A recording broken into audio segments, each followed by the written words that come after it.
আপনাদের দেখাবো। দেখেন কিভাবে ট্রেন কত গতিতে আসে।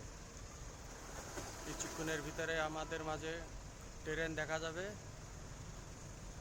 তার গতি কত, টার্নিংটা কিভাবে নেয় দেখেন। আগে থেকেই সব গেট আটকাই দিয়েছে। এই পাশে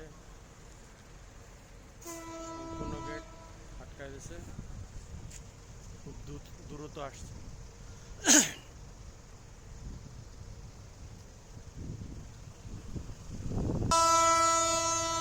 ওই যে আসছে, হরেন দিতে দিতে।